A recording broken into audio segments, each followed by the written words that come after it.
From hogging the ball and putting the Lakers at risk of not making it to the playoffs, to getting ridiculed by comedians on national television. This is why LeBron James is the most selfish player in the NBA.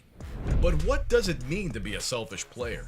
This is usually the guy who's always hogging the ball, the kind who gets possession and becomes glued to it. And LeBron wouldn't pass the ball to save his life. But here's the thing, selfishness goes beyond just ball hogging. It's about looking out for number one and leaving your team as well as fans high and dry.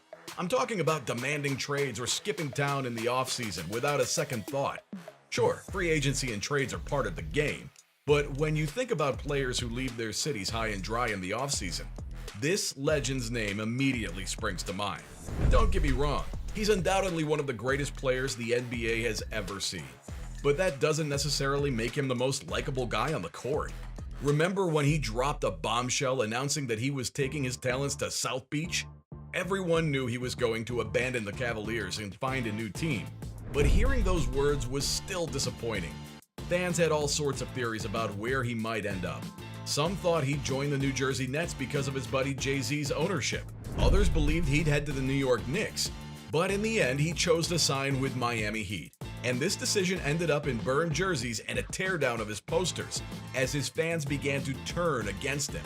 He went from being the darling of the NBA to its ultimate villain when he made the shocking announcement that he was leaving his hometown. It felt like a punch in the gut for Cleveland fans. They had pinned their hopes on him, believing he'd bring them long-awaited championship glory. But what did he do? He bolted for the sunny shores of Miami, joining forces with D-Wade and Bosh to form the infamous Big Three. Some argue that he had every right to chase success and create a dream team. They claim it was a strategic move, a chance for him to secure the championship ring he so desperately craved. But let's not forget the promises he made to Cleveland. He was supposed to be their hometown hero. So by abandoning them, he showed a lack of loyalty and simply let everyone know how selfish he could be. Needless to say, his decision divided the basketball community like never before. But was he a traitor or a visionary? Was he seeking personal glory or just making the best move for his career? The arguments still rage on. He's undeniably one of the greatest basketball players to ever grace the court. His skills are out of this world, and his impact on the game cannot be questioned. But is he too self-centered? Fans already know he loves hogging the ball and prioritizing his stats over team success. So it makes sense for people to argue that his brilliance sometimes comes at the cost of team cohesion and chemistry. Let's not forget the recent comparisons with Nikola Jokic. This guy had a phenomenal individual season, breaking records left and right. Let's get down to the burning question. Is he a selfish player? An NBA star who wishes to remain anonymous seems to think so. The source spilled the beans, revealing that the NBA icon was all about himself. He also happens to be one of the higher paid players and believes it's time for LeBron to stop acting like everyone has a max deal. He pointed out the harsh reality that the salary cap is expected to drop significantly and argued that it's time for the one percenters to start thinking about those at the bottom of the food chain. But let's make one thing clear, this player isn't dissing James's game. He just wants him to put others first instead of being his own biggest fan.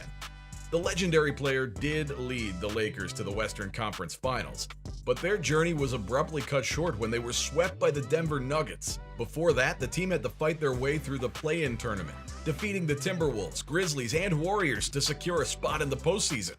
Unfortunately, their dreams of reaching the NBA Finals fell short. In the aftermath of the season-ending Game 4 loss, James dropped a bombshell. He hinted at the possibility of retiring from basketball during the offseason. That's not the only decision weighing on his mind. There's also the matter of his foot injury, and whether he should opt for surgery or rely on natural remedies. Thankfully, Shams Charania from The Athletic provided an injury update and revealed that he's been playing through the foot issue for several months. The problem started towards the end of the regular season, and even through the injury, our boy soldiered on. He participated in the Lakers' last 8 games, securing their play-in spot and home court advantage. The initial injury was a torn tendon in his right foot, which happened during a game against the Dallas Mavericks, sidelining the player for a month.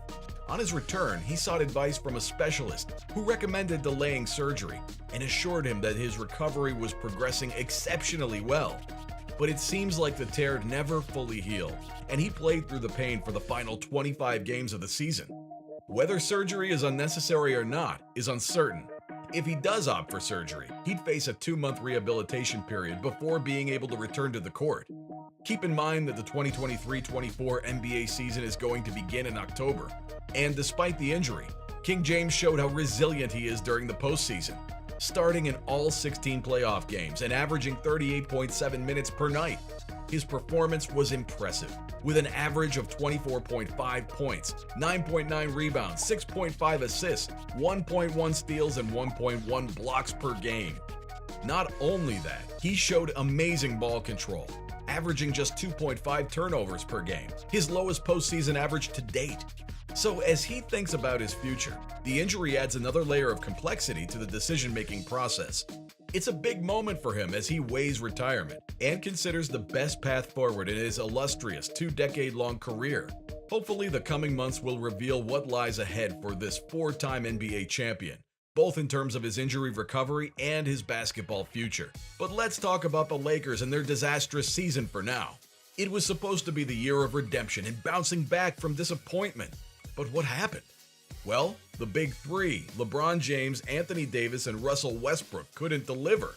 The Lakers fell short, missing the playoffs entirely. It's a bitter pill to swallow for a team with such star power. But here's the thing. James put up mind-blowing numbers. Over 30 points a game, 6 assists, and 8 rebounds. Those are MVP-worthy stats. And yet the team couldn't capitalize on his talent. It makes you wonder, what went wrong? Was it the lack of chemistry, or is there something more to it? Critics are pointing fingers at the Lakers front office and their questionable roster moves. They let go of crucial defenders and shooters in exchange for veteran star power. Newsflash, that strategy backfired big time. It's like they were so desperate for a quick fix that they ignored the holes in the team, and now they're paying the price. The disappointment is so profound that even diehard Michael Jordan fans are gloating. Take comedian Aries Spears, for example. He's a self-proclaimed Jordan fanatic, and he wasted no time rubbing salt in the wounds. According to Spears, this season seals the deal. The LeBron versus Jordan debate is officially over, and Jordan reigns supreme. But hold on, by no means does this mean that he's a bad player, because he survives under pressure. So don't be surprised if they stage a massive comeback next season. For all we know, the haters will probably have to eat their words. In the meantime, the debate rages on. Is LeBron selfish? Does he prioritize his stats over team success? It's a controversial topic, and opinions are divided. Some see him as a selfless leader who does whatever it takes to win. Others argue that he's more focused on personal glory than the greater good of the team. But honestly, the truth probably lies somewhere in between. Love him or hate him, there's no denying that he's a captivating figure in the world of basketball. So from his selfish plays giving the Jordan versus James debate a rest, to having a hard time passing the ball to his teammates, this is all about why LeBron James is the most selfish player in the NBA.